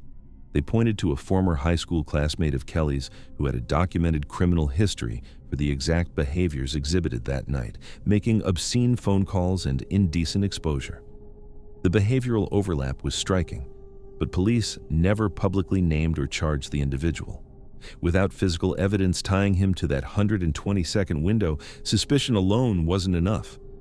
Kelly Berg Dove has never been found. No remains, no confirmed sighting, no arrest. The Imperial gas station on Route 11 is long gone. The building, the pumps, the payphone where a man stood in the dark and whispered through the glass. All of it erased by time. But the image that stays, the one that people who study this case can't let go of, is that moment when the officers walked in.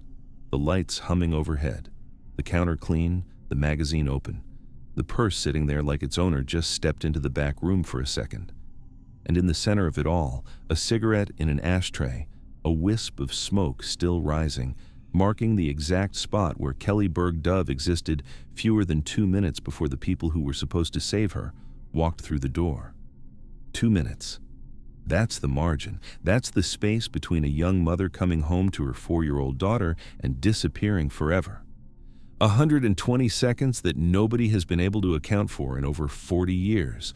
And somewhere out there, someone knows exactly what happened inside those seconds, because someone was counting them.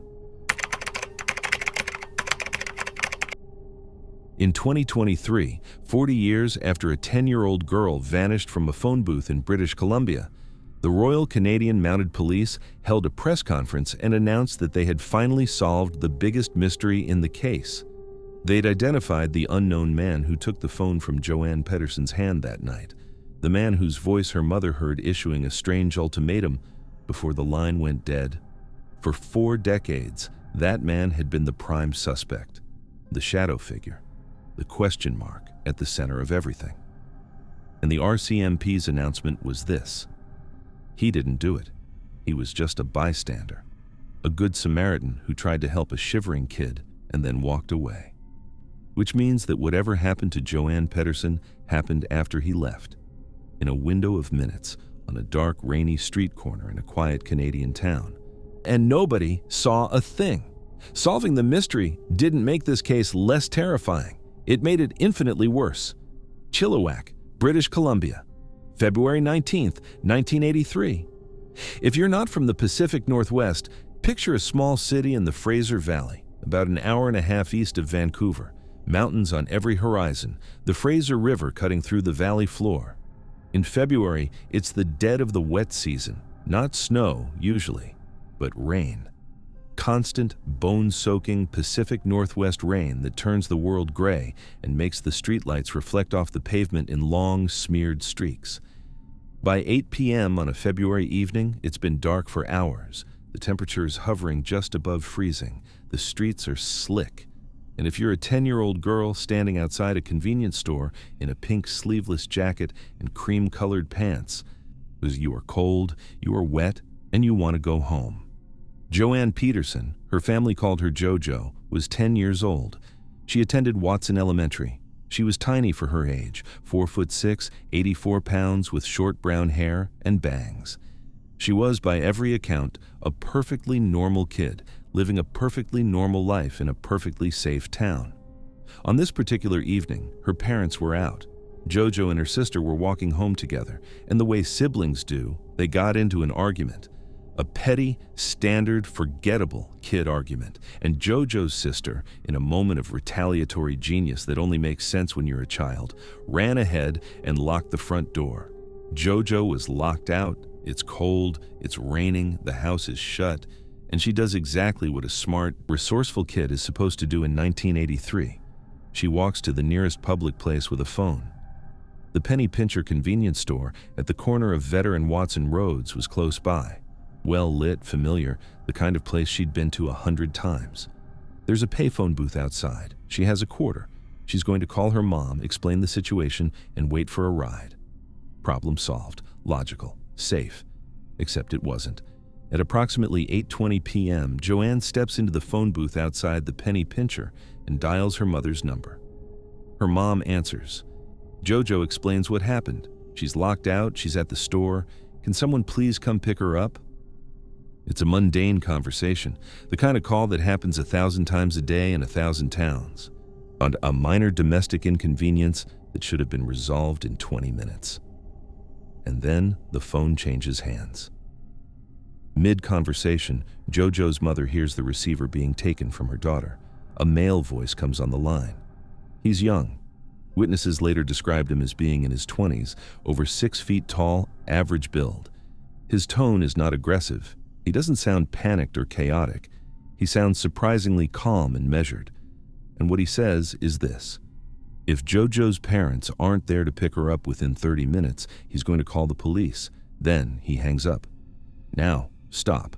Let's sit with that for a second. Because that statement is one of the strangest things a person has ever said in the context of a child abduction case. He didn't threaten the child. He didn't demand money. He didn't whisper something sinister. He issued an ultimatum that sounds, on its face, like something a concerned adult would say. Get here and pick up your kid or I'm calling the authorities. That's not predator language. That's neighborhood watch language. And that ambiguity is what made this case so maddeningly confusing for 40 years. Jojo's parents didn't waste a second. They grabbed their keys and drove. The penny pincher was close. They made it there in roughly 20 minutes, well under the 30-minute window the man had given them. They pulled into the parking lot expecting to see their daughter standing under the lights, probably annoyed and damp, ready to go home. The phone booth was empty. The receiver was dangling off the hook. Jojo was gone. The man was gone. And there was no sign, no dropped clothing, no scuff marks. No indication of a struggle, that anything violent had occurred. A massive search was launched. RCMP canine tracking units, hundreds of local volunteers combing the Fraser Valley on foot, air support. They searched for weeks. They found nothing. Not a single physical trace of Joanne Peterson. She had been standing in a lit phone booth on a public street corner in a quiet Canadian town, and she had simply ceased to exist. For 40 years, the investigation centered on one question. Who was the man on the phone? Everything about the case radiated outward from that voice. If you could identify him, you could solve it. In 2008, the RCMP released a composite sketch based on peripheral witness descriptions. A young man, 20s, over 6 feet, average build. The sketch generated tips, and one of them was an anonymous letter that investigators strongly believed was written by the man himself. But no arrest, no identification, just a drawing and a theory. And then, in February 2023, the RCMP made their announcement. They had identified the mystery man. After 4 decades of investigation, they knew who he was. And in a twist that nobody saw coming, they ruled him out. Completely, definitively. The man on the phone, they said, was not a predator. He was a bystander who saw a small, cold, shivering child alone at a phone booth on a rainy night and did what he thought was the right thing. He took the phone, told her parents to hurry up, and left. Case closed on the mystery man. Case blown wide open on everything else. All right, let's walk through what the 2023 update actually means, because it transforms this case from a straightforward abduction mystery into something far more disturbing.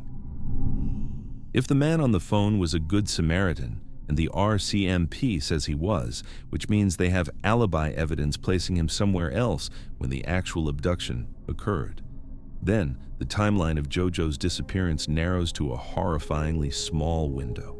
The Samaritan talks to JoJo's mother, hangs up the phone, and at some point walks away, leaving JoJo alone at the booth to wait for her parents. Her parents arrive approximately 20 minutes after the call.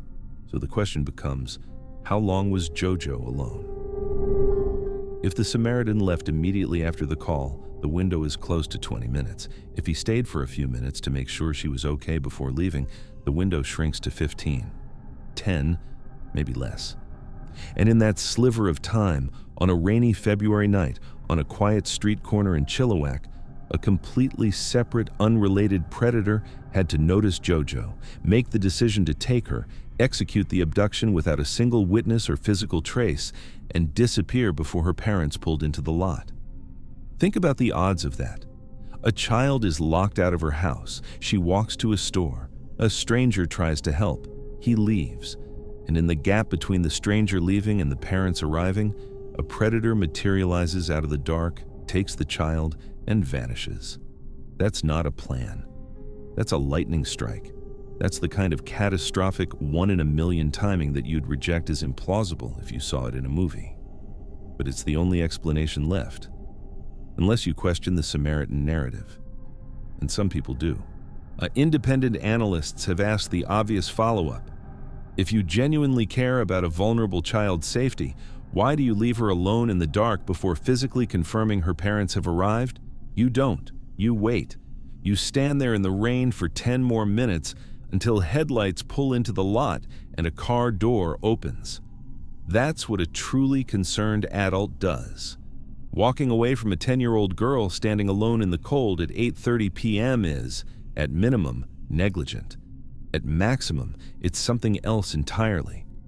But the RCMP was definitive. They said they had evidence. They ruled him out. And that's where it stands.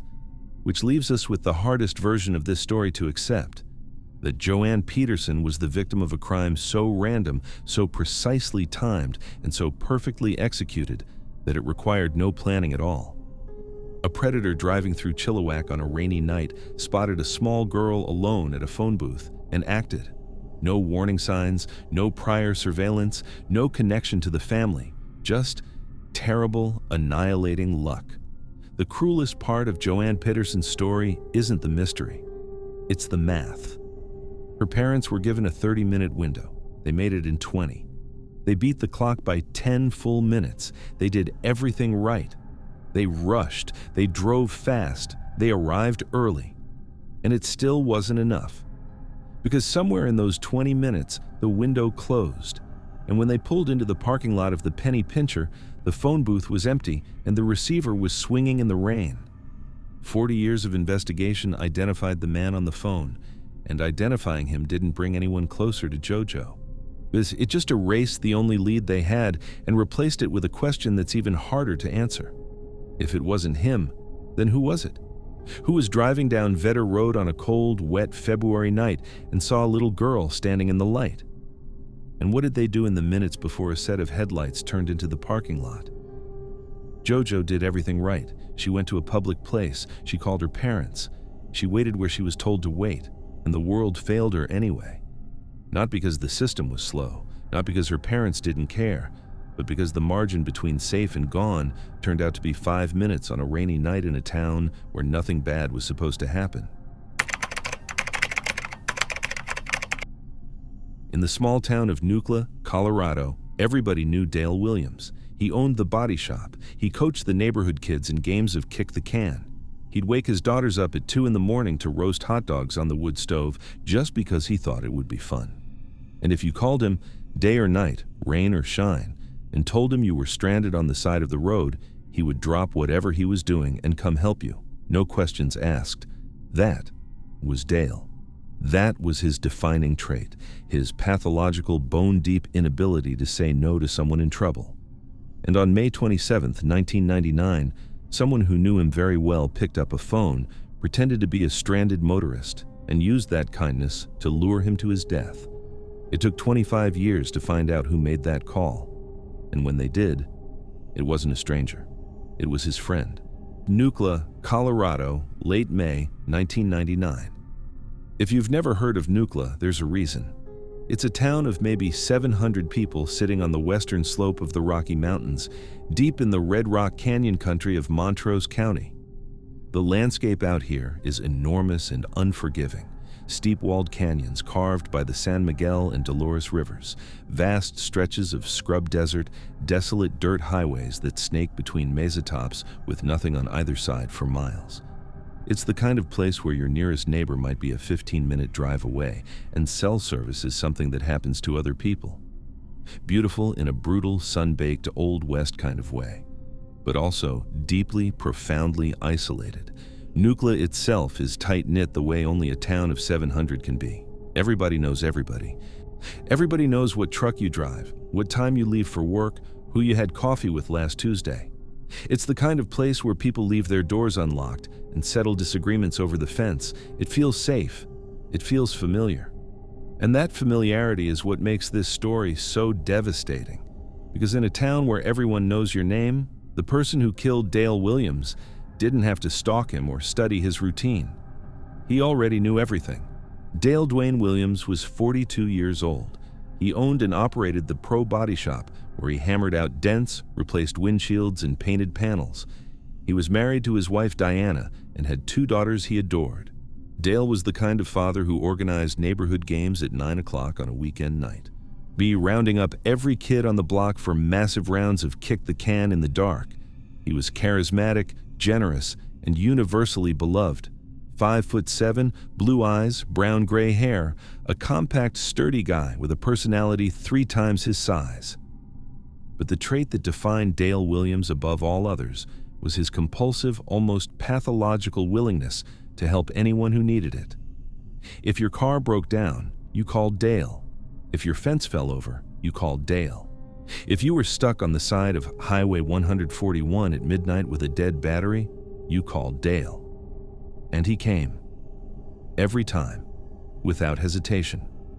That instinct, that reflex to be useful, to show up, to never leave someone stranded, was the best thing about Dale Williams, and it was the weapon that killed him. May 27th, 1999, a Thursday morning. But Dale is at the Pro Body Shop working on a church van, replacing the windshield. His friend, Pastor Tom Ross, has stopped by with his son. They're hanging out, playing darts, shooting the breeze while Dale works. Standard Nucla morning, nothing unusual. Then the phone rings. Pastor Ross is close enough to overhear the conversation. He notes that Dale's tone and cadence suggest he's talking to a woman. The caller claims to be a stranded motorist. Her car is broken down approximately 3/4 of a mile east of the Bedrock store, a small country store out on a remote stretch of highway. She needs help. Dale, without a moment's hesitation, agrees to go. Now, hold on.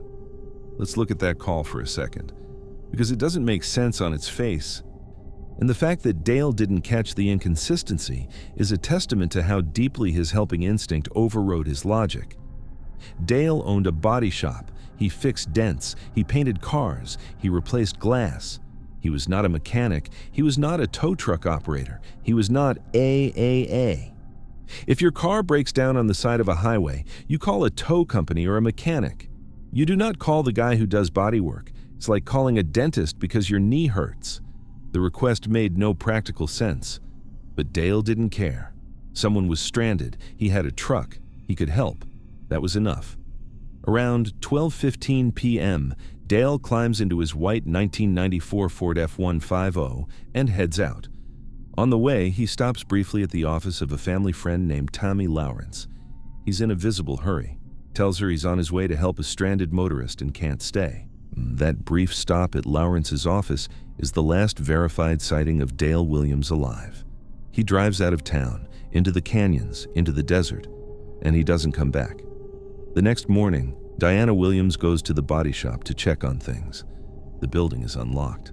The hood of the church van is still popped open. Dale's tools are scattered across the workbench exactly as if he'd stepped out for 5 minutes and planned to come right back. But Dale isn't there. His truck isn't there. And nobody in town has seen him since the previous afternoon. 6 weeks later, on July 4th, a family tubing down the confluence of the San Miguel and Dolores rivers notices something metallic beneath the surface. Divers pull it up. It's Dale's 1994 Ford F-150, fully submerged in 10 feet of muddy water. Dale is not inside. Let's talk about that truck. Because the condition it was found in tells you everything you need to know about what happened to Dale Williams. When the Ford was dragged from the river, the ignition was still turned to the on position. The transmission was left in gear. The driver's window was rolled down. That combination of details is a forensic signature. This truck was not accidentally driven off the bank. It was deliberately pushed or steered into the water with the intent to sink it.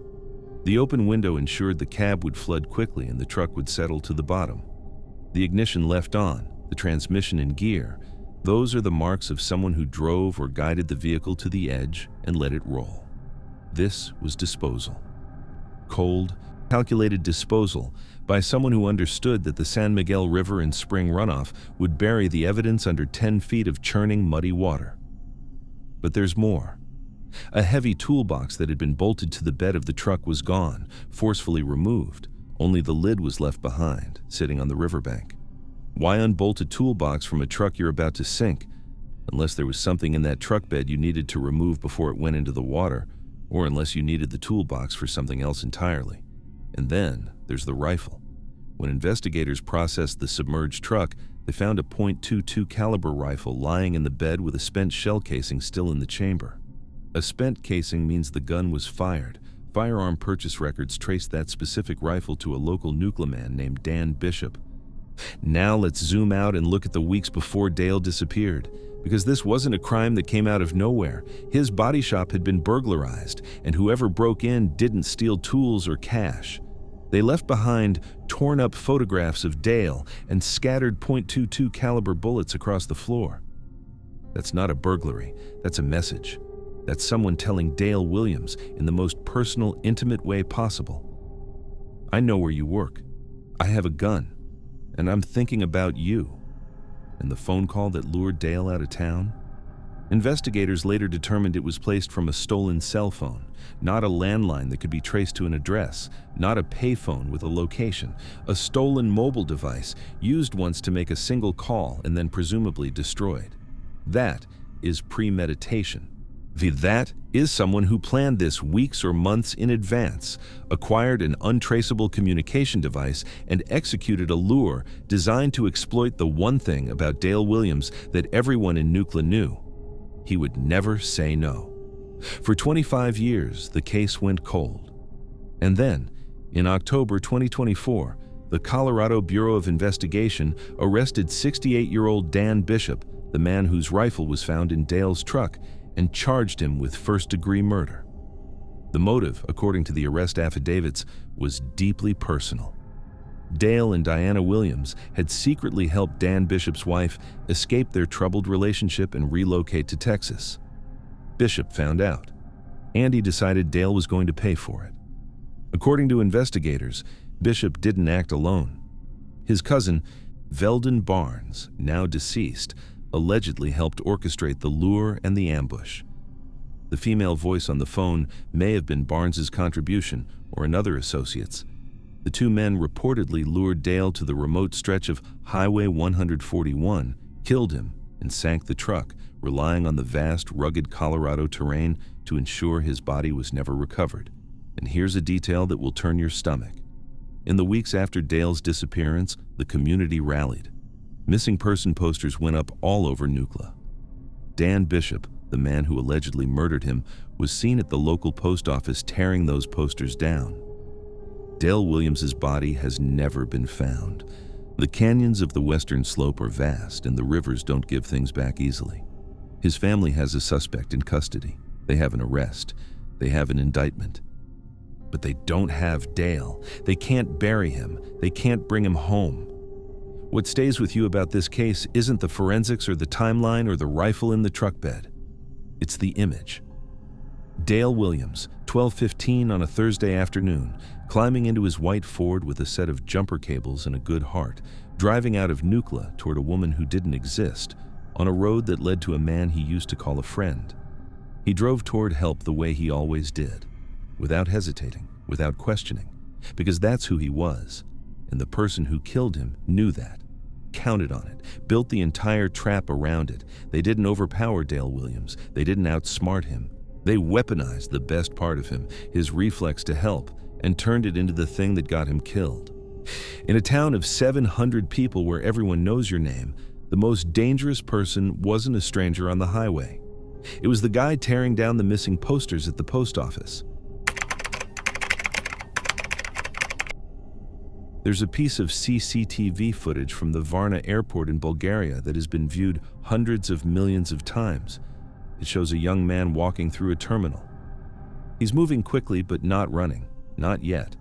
He glances over his shoulder. And then, like a switch gets flipped, he breaks into a dead sprint, past the automatic doors, across the sun-baked parking lot, over a security fence topped with barbed wire, and straight into a dense tree line on the edge of the airport grounds. He left behind his luggage, his wallet, his passport, his phone. Everything a person needs to exist in the modern world, abandoned on a desk in a doctor's office. That was July 8th, 2014. His name was Lars Mittank. He was 28 years old, German, on vacation, and nobody has seen him since. Golden Sands, Bulgaria. Early July 2014. If you're not familiar with it, Golden Sands is essentially the Cancun of the Black Sea coast. It's a sprawling resort strip north of Varna. Cheap drinks, loud music, sunburned tourists from all over Europe crammed onto beaches and spilling out of nightclubs. It's the kind of destination where groups of young guys in their 20s go to blow off steam for a week. Sun during the day, bars at night, football on the TV screens. The whole vibe is controlled chaos. Fun, rowdy, disposable. Nobody goes to Golden Sands expecting anything more complicated than a hangover. That's the setup. Now flip it. Because the thing about Golden Sands is that the second you step outside the resort bubble, you're in rural Bulgaria, a country where you don't speak the language. A country where the signage shifts to Cyrillic and your phone's GPS starts struggling with street names. A country where, if something goes wrong, medically, legally, physically, you are profoundly on your own. And if your friends fly home without you, if you're sitting alone in a budget hotel in the rougher part of Varna with a ruptured eardrum and a prescription you don't fully understand, that party atmosphere evaporates instantly. And what replaces it is isolation. Deep, foreign, disorienting isolation. Lars Joachim Mittank was 28 years old, from Itzehoe, a small town in northern Germany. He worked at a local power plant. He had a girlfriend. He was close with his parents, especially his mother Sandra, and spent a lot of his free time helping care for his father, who'd suffered a debilitating stroke. But he was a passionate Werder Bremen football fan. He was, by every measurable standard, a normal, stable, grounded young man with zero history of mental illness, paranoia, or erratic behavior. His friends described him as reliable. His family described him as devoted. There was nothing in Lars Mittank's psychological profile that hinted at what was about to happen. June 30th, 2014. Lars and 5 friends arrive at Golden Sands for a week of sun, beach, and nightlife. For the first 5 days, everything goes exactly as planned. They lounge on the beach, they drink, they watch football. It's the trip they signed up for. On the night of July 5th, things take a turn. Lars gets into a verbal argument with a group of Bayern Munich fans at a bar, a football rivalry thing, nothing unusual in a resort full of drunk Europeans. But the disagreement escalates. Lars separates from his friends. When he turns up again later that night, he tells them he was jumped by 4 men. He's got a ruptured left eardrum and a bruised jaw. Now, here's an important detail. Nobody else witnessed this assault. No CCTV from the bar captured 4 men attacking him. His friends didn't see it happen. Lars said it happened. Maybe it did. Maybe something else happened that night that he didn't want to talk about. But the result was real. A ruptured eardrum is a medical fact, not a story. A local doctor examines him and prescribes an antibiotic called cefuroxime, 500 milligrams. The doctor also tells Lars he cannot fly. The pressure change in the cabin could cause serious damage to the ear. His friends have to go home without him. Lars checks into the Hotel Color in Varna, a cheap, unremarkable place in the city center, to wait out the healing process alone. And this is where Lars Mittank stops being the person his friends and family knew. That night at the Hotel Color, CCTV captures Lars behaving in ways that are deeply, visibly wrong. He's pacing the hallways, ducking into elevators and pressing himself against the walls, peering around corners, constantly checking behind him. The body language isn't that of a man who's bored or restless. It's the body language of a man who believes with absolute certainty that someone is coming for him. He calls his mother, and the Lars Mittank on the phone is not the Lars Mittank she raised. His voice, normally strong and clear, has been reduced to a terrified whisper. He tells Sandra that 4 men are hunting him, that they're trying to kill him or rob him. He begs her to cancel all of his credit cards immediately. He asks her urgently about the pills he's been prescribed. What are they exactly? What do they do? Sandra tries to calm him down. She tries to call him back. The phone connects, but there's no voice on the other end, just dead air. Background hiss, as if the phone opened in his pocket while he was hiding or running. The next morning, July 8th, Lars goes to the Varna airport. He's nervous but functional. He needs to see the airport's resident physician to get medical clearance to fly home. He makes it to the doctor's office. He sits down. The consultation begins, and then a man walks in. A construction worker, an airport employee, there to talk to the doctor about something routine. A completely mundane interruption.